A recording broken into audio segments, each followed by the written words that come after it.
Good evening, everyone. I hope you enjoyed your salads. My name is McKenna Cassidy, and I'm co-chair of this evening's Bread of Life dinner. We are delighted to have each of you with us here tonight. On behalf of the members of the Soren Fellows Program at the Center for Ethics and Culture and all our guests, I'd like to thank the CEC staff and the faculty representatives here this evening for providing this opportunity to share a meal to get together and consider our role and responsibilities in fighting for life with this digital age through media, literacy, and the new evangelization. With that said, it's my pleasure to introduce tonight's speaker.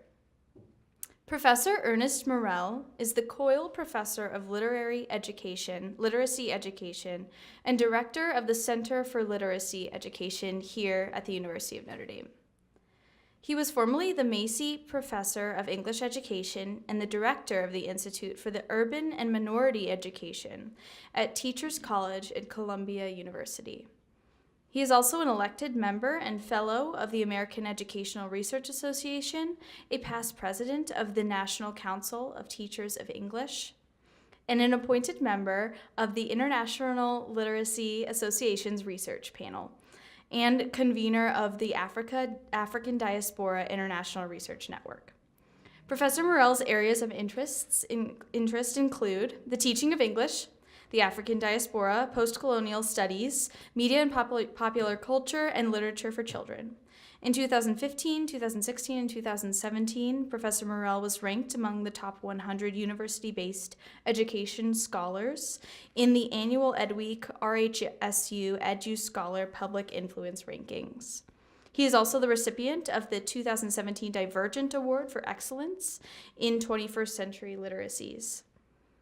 Professor Morrell has written more than 80 articles and book chapters and has authored 8 books, including New Directions in Teaching English, The Art of Critical Pedagogy, and Critical Media Pedagogy, Teaching for Achievement in City Schools, which was awarded Outstanding Academic Title for 2014 by Choice Magazine of the American Library Association.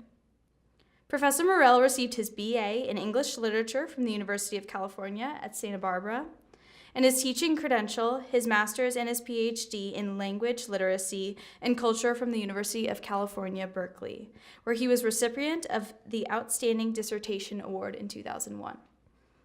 We are most grateful now, however, for the gift that Professor Morrell and his wife, Jodine, and his family have been to Notre Dame and Center for Ethics and Culture community since joining the Notre Dame faculty in 2017.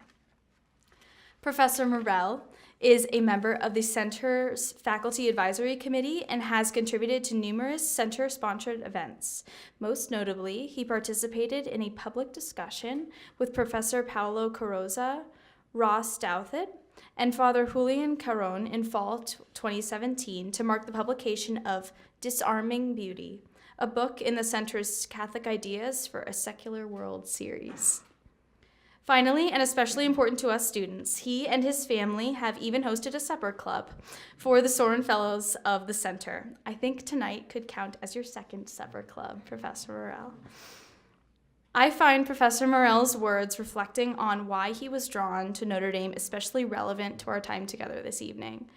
He speaks to the way Notre Dame would ultimately enable his faith to be a driving force behind his teaching and research, saying, quote, "One of the disconnects in my career has been thinking about my professional self and my Christian self. There have been times when it doesn't seem like those selves can come together at the modern university. When we're thinking about work in schools, we're missing a lot if we only focus on public schools. The possibility of expanding work to include Catholic schools, to connect faith and mission to pedagogy. We should not have to trade faith for intellectual rigor." I can't think of a better way to sum up Notre Dame or the Center for Ethics and Culture. That said, please join me in welcoming Professor Ernest Morrell.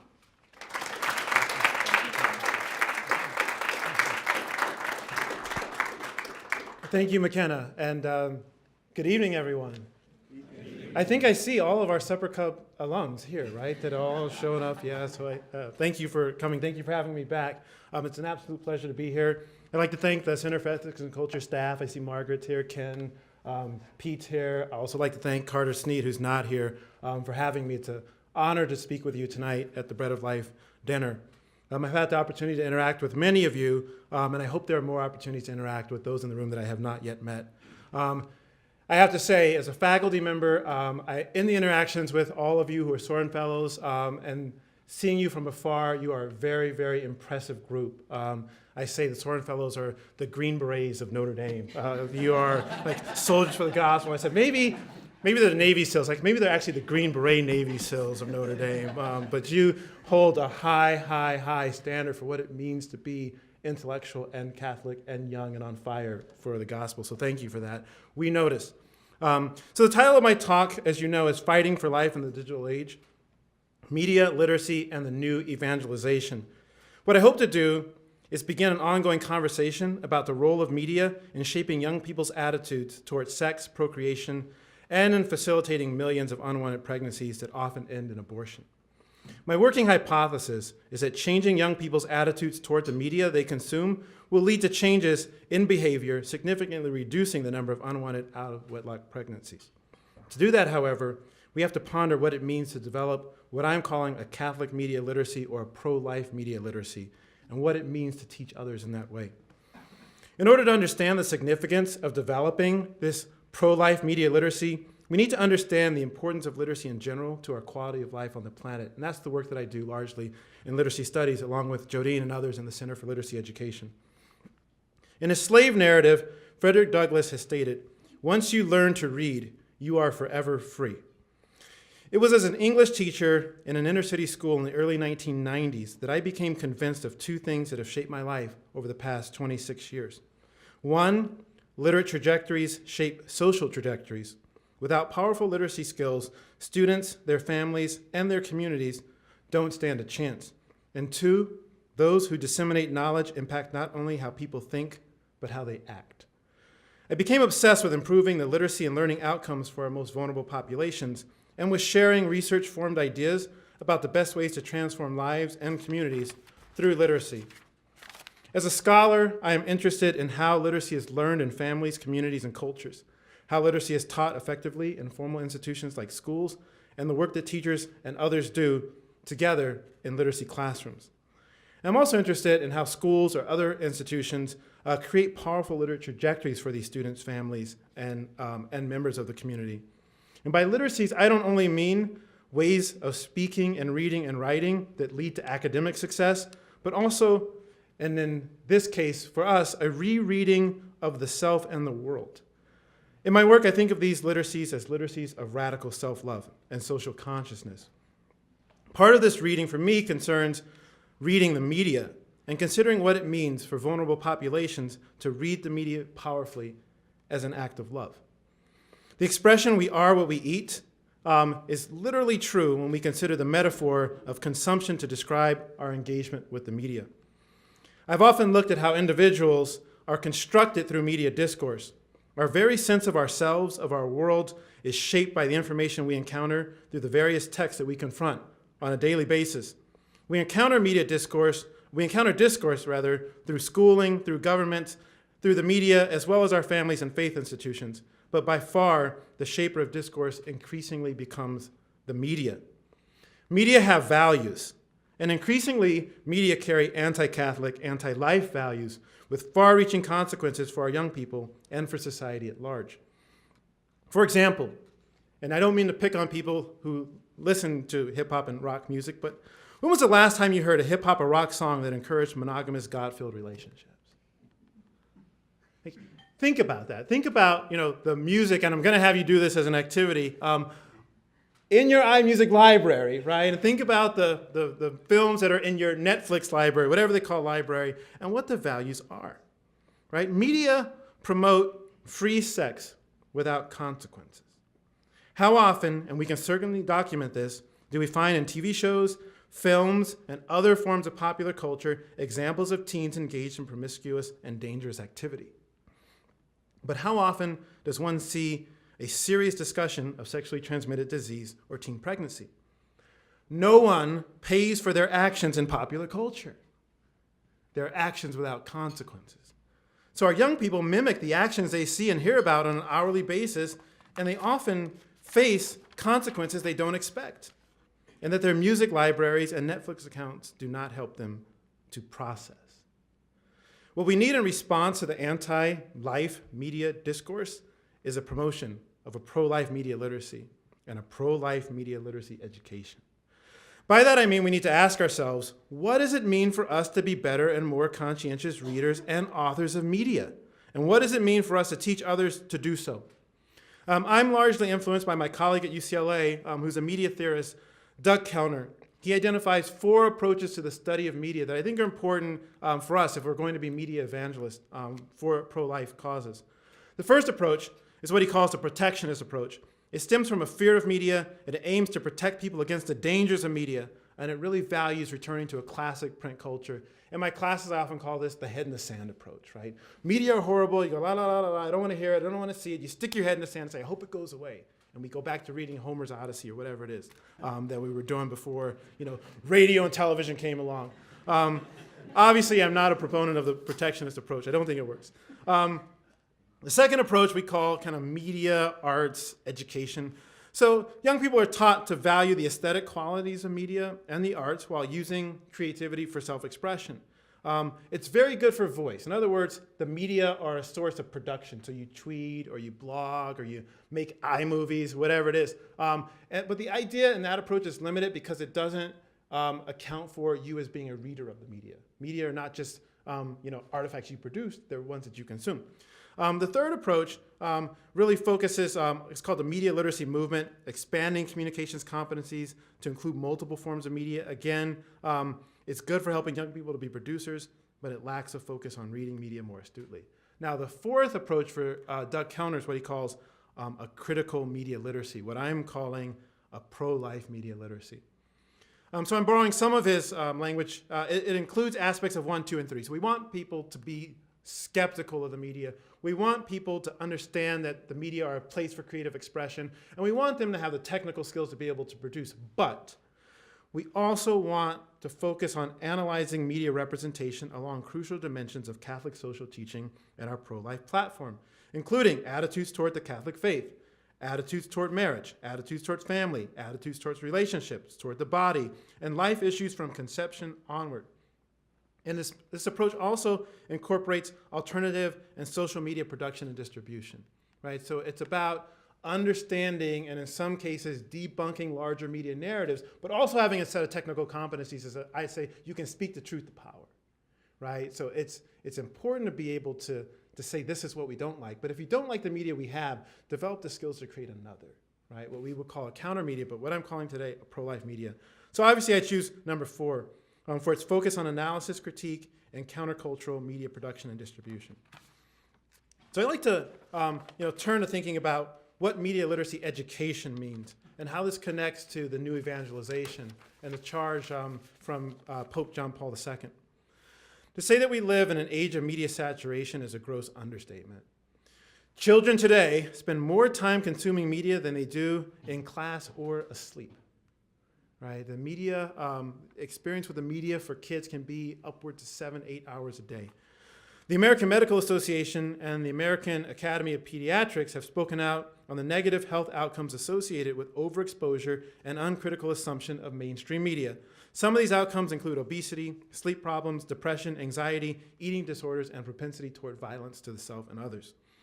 Both organizations have called upon educators and adults to address media use and help young people become more conscious consumers of media. A huge part of my scholarship and advocacy concerns changing children's relationship to the media and, in turn, changing how they see themselves in the world.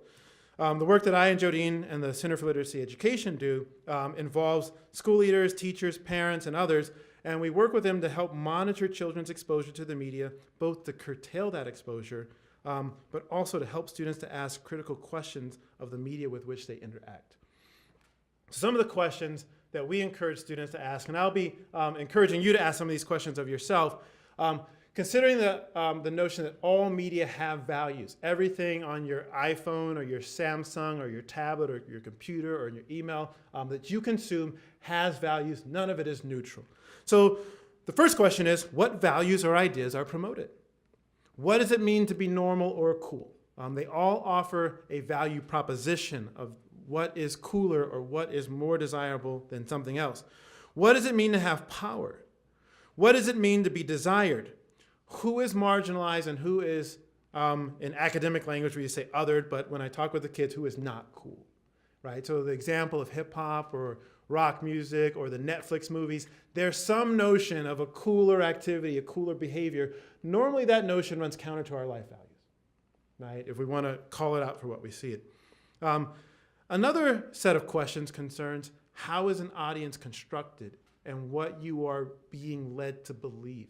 And you must understand that every media artifact you consume is compelling you to do or believe something. None of it is saying, listen to this and then go be your normal self, right? They're compelling you towards something. So the questions are, how is the audience or the recipient constructed? Who's targeted and what assumptions are made about that audience? How does the ad, image, or artifact intend to make the recipient feel about himself or herself? What is the recipient compelled to do or believe? So in work I do with kids, I try to pull out their artifacts. So one example that I use with all kids, but in a lot of our work in elementary and middle school with young girls are magazine covers. Right? So one of the magazines that's most commonly read, and maybe many of you have read this or continue to read this, is 17 magazine. Right? So we look at the 17 magazine covers, we look at the images, we look at the words, and we've looked at tons of them. So I ask you, what word do you think appears the most on a 17 magazine cover?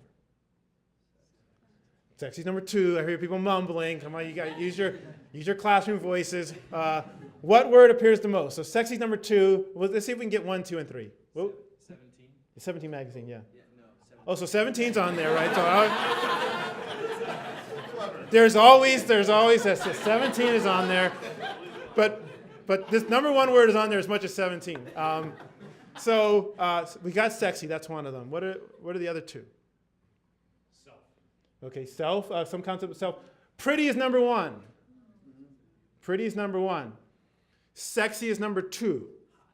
Hot is up there. Body. Body.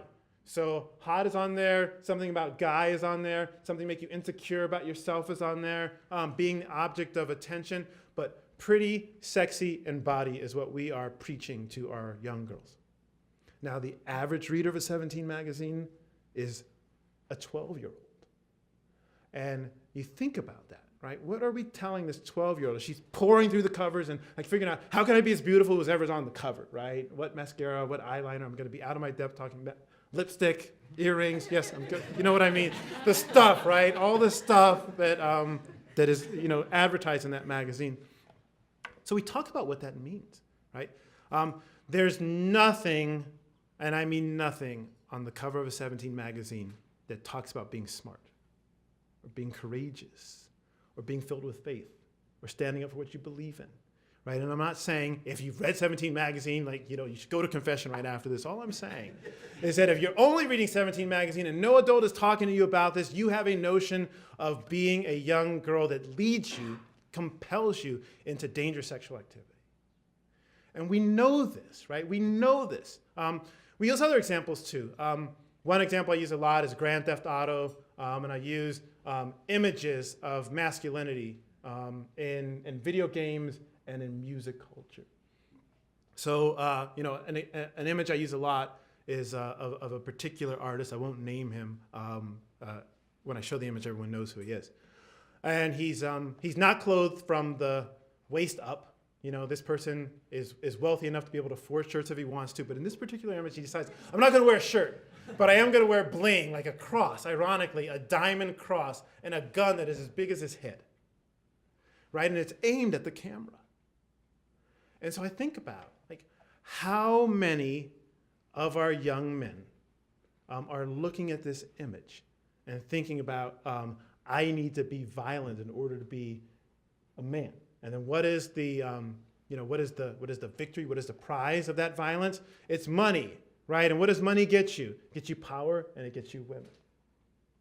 Now, our 12-year-olds are spending a lot more time with Grand Theft Auto and 17 magazine than they are with the Gospel of John, right? The Word of God kind of falls way down on that totem pole of my experiences in my communities I'm snapping with, or Instagramming, or playing Fortnite or reading these magazines and listening to this music. And then we wonder, right, on the back end of that. And I don't mean to say that if people are like, oh, I play Fortnite. It's like, I'm not saying, like, don't do it. I'm saying don't only do it. Don't do it uncritically, right? I'm going to get to the back end. It's like, this isn't about guilt. But it is about understanding that actions are formed by values. And values are formed by institutions. And the institution that's taking primacy over the church in our society is the media. So we're not just arriving at these notions on our own, right? I mean, think about, what would Abraham and Sarah say, if they listened to the soundtracks that are on people's iLibraries? Like, this isn't what God intended. And we know that, right? And it has consequences. So we need to conceptualize this pro-media literacy as the vanguard of the new evangelization. The USCCB reminds us that we are called to evangelize the world by entering into dialogue with modern culture and confronting the influences of secularism, materialism, and individualism. So in response to this challenge from the media, we need to ask ourselves, one, what does it mean for us to enter into this dialogue with modern culture, specifically via social media and popular culture? What understandings do we need of how media operate? And what skills do we need to possess in order to produce and distribute knowledge in the media age? And we mean us, all of us in this room. So I want to offer 10 challenges, right? I will speak them, I will repeat them, I will share this with Pete and McKenna and the group for all of you who want them. 10 challenges. I was thinking of 12 because of Herculean labors, but I thought I don't want it to have a negative connotation. Think of these as positive challenges. 10 challenges for evangelizing media culture toward life.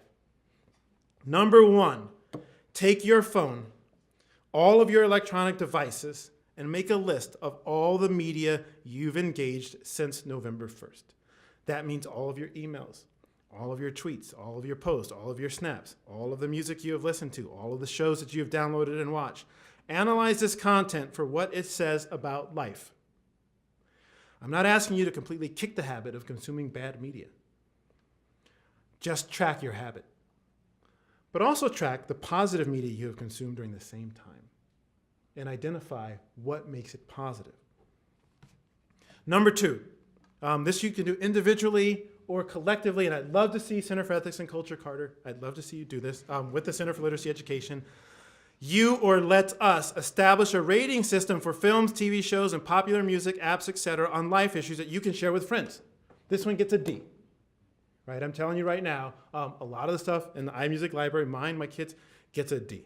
But why? What do we mean by that? Or we can go not do A through F, we can be more creative. But let's establish a rating system. Let's hold people accountable for this, what they do to our children, our babies, our young. So that's number 2. Number 3, choose 5 younger people in your life. They can be siblings, they can be neighbors, under 18, to check in regularly with about their media consuming habits. Don't preach to them, right? Don't just start deleting songs out of their iTunes library, even though you'd want to. Just be cool about it. Be diplomatic about it, but think about, how am I going to enter into a real dialogue, right? Because as soon as you start preaching to them, they're going to tune you out, right? What happened? You went to Notre Dame and now you're not cool anymore. But it's kind of true. It's kind of true to a 14-year-old who loves Lil Wayne so much that they don't want to hear what you have to say about him. But choose 5 younger people in your life to check in with regularly about their media consumption habits. Number 4, choose a social media platform to master. I mean to master. It's ins, it's outs, it's ups, it's downs. And me, I'm 3 times the age of some of you in this room. And so if I can do it, you can do it. Jordan and I have hired someone under 25 to make us cool and hip, at least in social media. So we're doing this. Media by themselves are not good or bad. It's the intentions behind the designers and the users of those media, right? So you can turn Twitter into like the gospel if you want to. But master this media. And this is the challenge, individually and collectively. Start a social movement for life. Go viral. Trend. Break the internet with the message of life. We can do this. We can do this. That's number 4. Number 5, choose a local Catholic school in your diocese and donate books to classroom or school libraries that support life issues, right? Walk into the book room of your old school or your neighborhood school, one of the schools in South Bend, and say, what can I do? First, you have to figure out, what are those books, right? What are those media artifacts? The ones that share the positive values, that counteract what's happening in 17 Magazine or Grand Theft Auto. Do this. Number 6, promote positive media. We should identify and support the authors, artists, musicians, and filmmakers that are doing the right thing. We should bring them to campus. We should share their stuff. We should promote it. We should have their music in our libraries. We should have their films in our Netflix libraries. We have to share their work widely, or else they cannot practice their craft. Number 7, consider joining us in the Center for Literacy Education and doing research on movies, books, and other popular cultural artifacts that support Catholic social values, particularly values that support the dignity of life from conception to death. We are more than welcome. We are in Bronson Hall. You know how to contact us. If this is work that you are called to do, please let us know. Number 8, consider writing a thesis or engaging in undergraduate research that explores the relationship between media and life. Number 9, dedicate yourself at this moment, not when you graduate, to becoming a prolific public intellectual. I'm looking at Professor Rick Garnett, and he shames me with his public presence. He blogs, right? He tweets. He gets on television. Everybody knows what his values are, right? He speaks up about what we believe in. And this you can do, right? This you should do right now, at 19, 20, or 21 years old. And number 10, consider being a teacher at any level for at least a portion of your career. Outside of a child's family and faith tradition, there's no intervention more impactful than education. So I'd like to close with a set of questions that you might ponder over your desserts or your main course and desserts. Number 1, what are my own uses of the media? What do they say about my values and my attitudes toward a culture of life? Number 2, how can we help young people to be more aware of the impact of media on their attitudes toward life issues? Number 3, how can we more effectively use media to evangelize culture for life? And number 4, what can we do in the CEC or Notre Dame community to develop a pro-life media literacy? And number 5, ask yourself, what commitments am I willing to make to myself and those sitting at my table?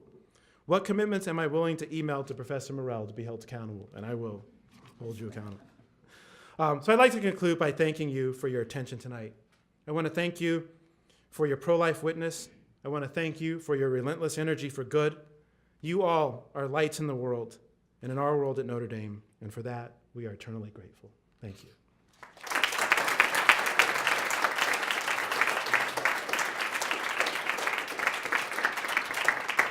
Thank you, Professor Morrell, for such a rich and moving reflection. Hey everyone, my name is John Hale, and along with McKenna Cassidy, I'm co-chair of this Bread of Life dinner. So we're just about ready to begin our question and answer period. I'm going to invite Professor Morrell to come back up to the podium in a moment to answer any questions from the floor. In the meantime, please continue to enjoy your coffee and desserts. So few quick notes before we get started. A couple of Soren fellows are going to be placed on the sides of the room, and they're going to come around. So when you ask your question, you raise your hand at that point. And one of the two Soren fellows will come over and walk a microphone to you. I just ask that you please introduce yourself, your year, name, major, all that before you ask a question. And then we're going to look to wrap things up about 7:50. And at that time, I'll invite Pete to come up and close out the evening. So with that, it's my pleasure to invite Professor Morrell back up to the podium. Thanks, John.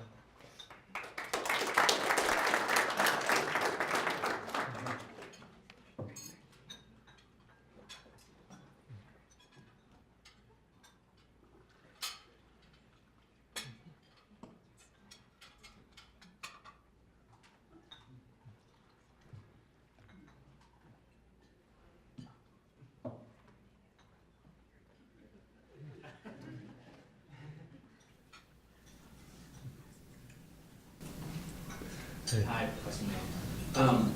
So my name is Dan Lindstrom. I'm a senior here in Arabic and Theology double major. And at our table, one of the things we talked about was how do you design like a Catholic media that fights against how popular media tries to hook you in and draw you deeper. You mentioned video games and how like the more you play, the more you want to play, because the longer you play, the more stuff you get. And so one of the questions that arose was, do we want to fight that or channel that? Is it problematic if someone spends like a lot of time on YouTube watching, and this is not supposed to be a joke, Father Mike Schmidt's videos? Like, is that okay for someone to get sucked into that? Like, what kind of media are we looking to design, and is it the kind of media that draws people deeper and deeper in and maybe wastes their time? I think it's an important question. There are, a couple of elements of it we were talking about at our table as well. One of the dangers of the media are that they're designed to be addictive, right? And so the question is, like, how much do you draw upon what I sometimes call the evil genius of media, and when do you combat that? I think you ultimately err on the side of responsible media, so there will be fewer hooks that are addictive, but that will be informative. But in terms of design issues, I think there's a lot to learn from mainstream media. What makes a message persuasive is different than what makes it addictive. So I think that's where you draw the line. So it can't be informative, but not persuasive and engaging. But normally, what makes media more addictive is that they are less. They want to. Less intellectual in content, right? So sometimes like the quick soundbite is easier than the longer explanation. So the way that you have to talk to someone to give them a kind of a deeper, more robust explanation via media is already not going to not be as addictive, right? Not as kind of quick hit. But I would say study the media, right? That's why I don't like the protectionist approach, the head in the sand approach. We need to study what make media effective. You don't have to go as far as they do in terms of like trying to get kids or young people addictive, but we do need to understand what rhetorical techniques are effective in terms of persuading people to pay attention, persuading people to listen.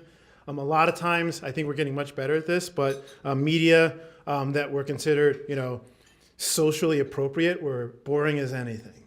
Right, or like the music. Say, here, listen to this music because it has a good message, but it has a horrible beat, right? And the person can't flow. So you have to kind of like join them to a degree, but not all the way. I mean, that's kind of hedging a little bit, but I'd say you do want to err on the side of understanding them, right? Understanding that the media themselves are not good or bad. It's the messages inside of the media, but responsible use will come if you do a good job of communicating a message in a really deep way. Yeah. Thank you, Professor Morrell. I'm Colin McCarthy. I'm a senior here, studying political science. TJ over here was telling me about how his one of his kids, like, he's only allowed to watch TV once a week, but for the rest of the week, he's always asking, "Oh, when can I?" Or what's this? This is the weekend. This is the weekend, right? This is the weekend. So, and this is, I'm going to draw a kind of a provocative analogy. Like, this kid gets the chance only to watch TV once a week, but because he's put in front of such an addictive thing, at every other moment during the week, he measures all his experiences against that. So much so that you say, like, when's the weekend? Because that's the most interesting thing. Is this not just cocaine? Like, is there any difference? And when you're faced with cocaine, do you just like say, simply, we have to learn how to use it in the best way? Obviously, it's not like that addictive. But to some extent, like, these things, besides just the content within them, the actually sort of methodology by which they reach people is extremely powerful and super potent. And to some extent, kids can't almost they can't even, they don't have enough self-control to put these things in the right place. So what do you think is, I don't know, the appropriate amount? No, it's a form of the question that I think Dan was asking as well. I'm more of an optimist that we can compete with mainstream media. In preparation for this talk, I was reading a lot of John Paul's work, and it's I think sometimes we do believe. I'm not saying that these questions stem from this belief, but we believe that no way can the gospel be as convincing as Pokemon, right, or whatever the kids are into. I guess the kind of the meeting in the middle is that we do want to think about the techniques of persuasion and different content. Like I don't mind, like my kid, I wouldn't use the word, but wouldn't mind them being addicted to carrots, or addicted to reading the Bible every night, addicted to, like, in other words, kind of really inspired and engaged to do things that are good for them. So I'll use a counterexample where can someone treat like cocaine something that is not as fun? So I'm an athlete. I was an athlete and all the way through college, and there's nothing about it that is fun until you get to play and win. But everything leading up to it, like, so you pass up chocolate, oh, I can't eat that stuff, right? Dessert, like, no, I can't eat that stuff. It's 6 o'clock in the morning, it's 22 degrees, you're out there running. Like, why are you doing these things that seem like less fun than everyone else, right? Because there's a payoff, right? Because there's a payoff.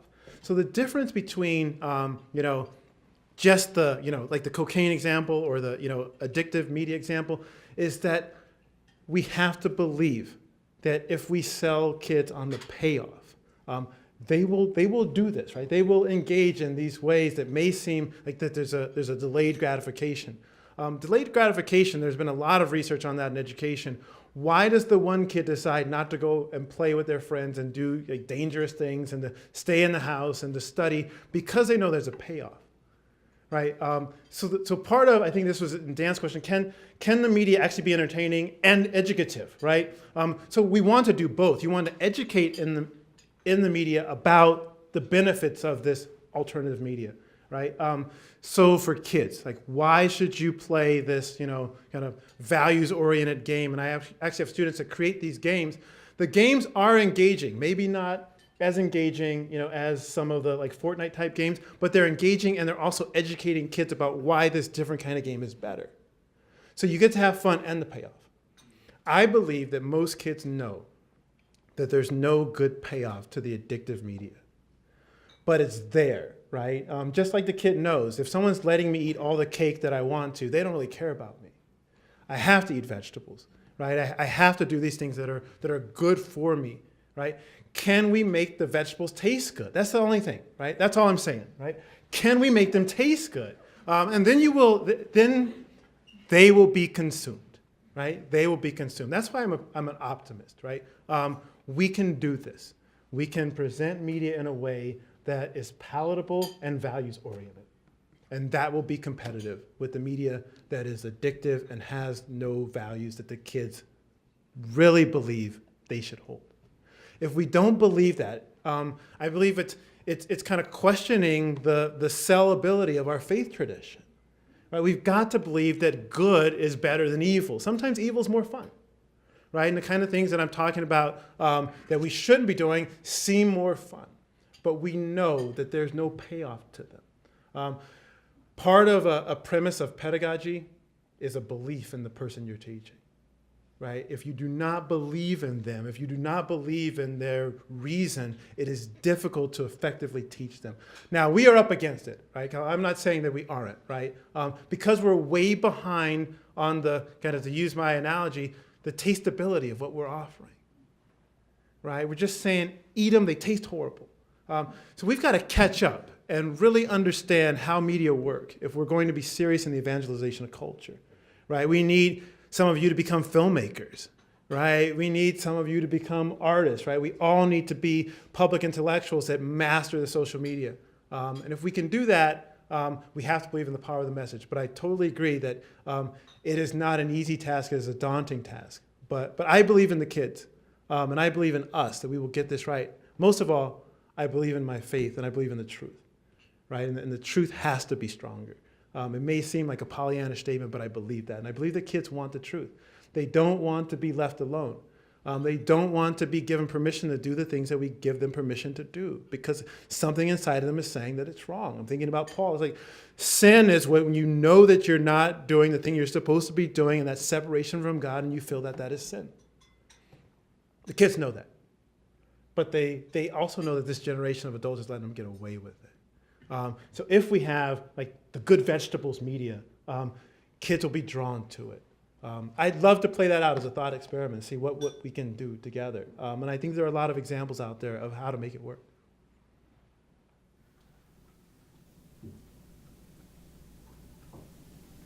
Yeah, so I see there's two here.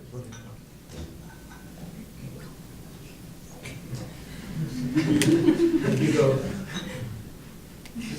Yeah, I think we'll go here and here. Thank you so much, Professor. I know we already met, but my name is Mary. I'm a sophomore. I'm studying theology and pre-med. And we were talking about music and the impact of lyrics and how, like, even though people listen to it, they say just for the beat, but like they just ignore the words, how it still sinks in. And I've always struggled with the way that how do you present to people, like, what's the alternative? Because some people just don't like Christian music or something, and they don't find it catchy at all. But then, like, some of the alternatives, like, they have like horrible lyrics that are presenting horrible values. So I guess, have you had any experience with like an alternative for people, or like ways of counteracting that? So I think all of these questions are important. I agree that we are way behind in content production, right? So I would say as of, November 15, 2018, the answer is no. I mean, is there the Catholic, Kendrick Lamar out there? It's like, I have not heard it, right? I will admit that. I have not heard it. But that's the challenge, right? That's the beginning, to say, no, we don't. First of all, let's be exhaustive in that search to see if this is actually true. And is there music, in terms of the rating system, the palatability in secular music? It's not all the same, right? So how can we help to choose from among what's there? But we need to begin thinking about the production and distribution of knowledge in a way that is fun and smart and values oriented. But I agree with all three questions that we are not there yet, and that's why we're losing. So if you just said, let's go with what we have, at least in terms of the kinds of artifacts that take a lot of time to put together, right? Like the film and the music and the video games, and that will take some time and some energy. In terms of social media and more ephemeral media, we can get started right away, right? We can be very powerful on Snapchat and Instagram and Twitter and Facebook and YouTube and blogs and some of these other spaces. But yes, we are years behind in the content production. Some of you will have to spend your lifetime writing that novel that's going to kind of change the way people think, or writing that film, or producing that music, or finding these folks. That, I think, is the challenge that we offer to this generation. It's not going to be a short-term game. We have to be in it for the long haul if we're going to be effective.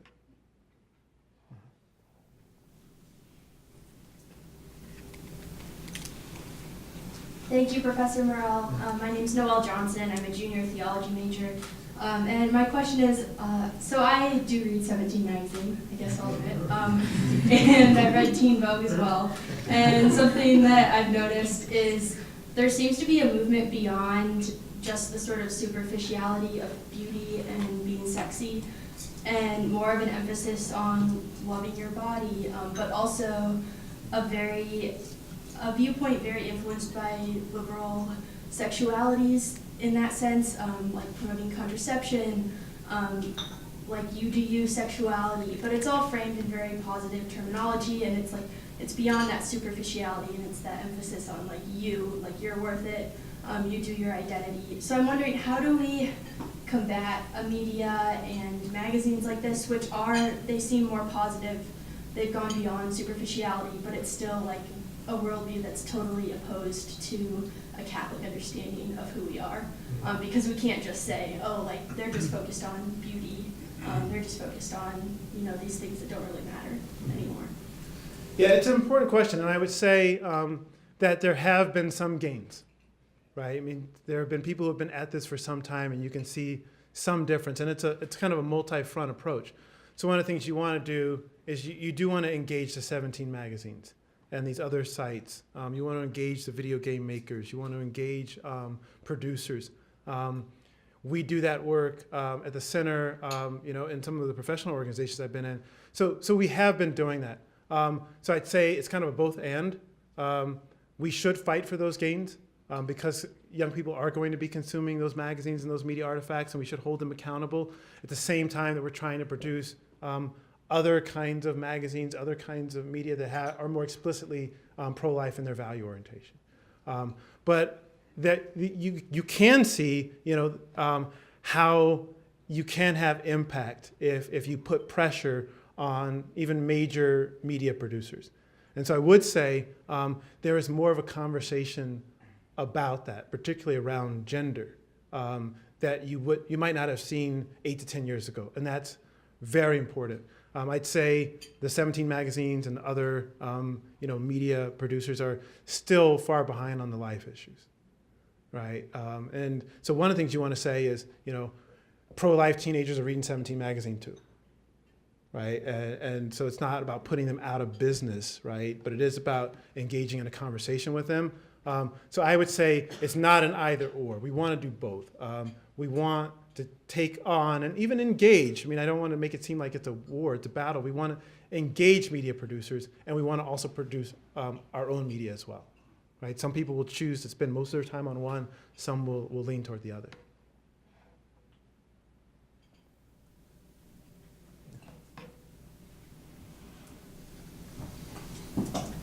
Thank you, Professor. My name is Maggie. I'm a theology major. I guess I was curious, as we work to create these sort of alternatives, if you think that there's a sense that at least initially we have to be the sort of like covert Catholics, like spreading the message without sort of being like completely apparent as to like which audience we're searching for, or if you think that there's sort of a value in being open about our Catholic values, open about evangelizing, or if you think we evangelize through message rather than maybe strictly through the gospel. Yeah, I think that it's probably a topic of debate depending on example to example. I would say where I would fall is not should we be covert or overt. Are we open or closed? Right. So some of the language might close people off and say I don't belong to that. I don't think that that's the case when you're talking about pro-life, though. Right. I mean that's something that should be a value proposition that goes beyond those of the Catholic faith. So we want to make sure that it's an inclusive, but not lowering the bar for what we stand for. Sometimes the perception externally is that it's closed off, right? And if you're not a member of this particular faith tradition, then it's not for you. So we have to figure out that balance, right? And I feel like that's the larger university. We're struggling with that. Sometimes, to be honest, I think we're lowering the bar to be more inclusive. And I say absolutely not. Keep the bar high, but try to figure out. So would it be appealing to those who are pro-life but practice other faith traditions?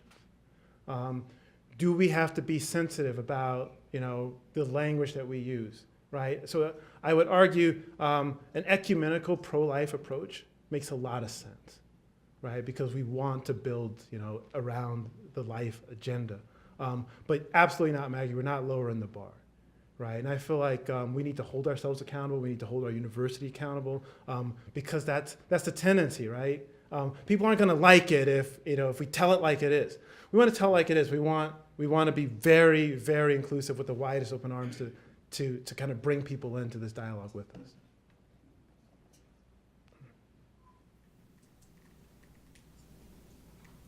Hi, Professor. Hi. My name is Hannah Lovejoy. I'm a junior in PLS and Spanish. And you touched on this a little bit earlier about what children will reach for when they have these two options of media presented to them. And I like your idea a lot of like making vegetables taste good. But when things are so accessible, if kids have like carrots that are cooked so that they taste good and cookies in front of them at the same time, I'm afraid that they would still choose the cookies because there's still like something about them is going to taste better, and something about it being like not quite good for you is enticing.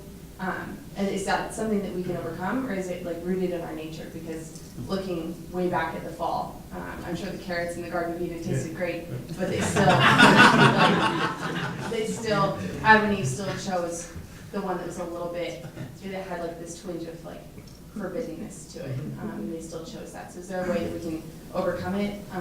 Because I struggle to see how we could get kids to choose the one that's healthier when there's something else right next to it. So how would we do that without eradicating all the other like lower value like music and TV and everything? No, I think I'll only play the metaphor out a little bit before answering it. We know there are differences in kids' eating habits, right? Kids eat differently, and having the same access to like junk food and healthy food. Normally, kids that are eating healthier have a different set of value propositions. They know that if I eat healthier, I'll live longer. I'll be able to be more active. I'll be able to play these sports. I want to be fit, largely because of the culture within which they live and operate. So if you have a home where people are eating healthy, they say, we'll have cookies every now and then, but we want to live a long time, right? And I want you to be healthy, right? If you've got a coach or teachers who say, let's have healthy snacks, right? Because it makes a healthy body. So the difference is that a culture teaches, right? So we're not just talking about dropping these kids, into a petri dish and giving them media artifacts. It's got to be surrounded by adults.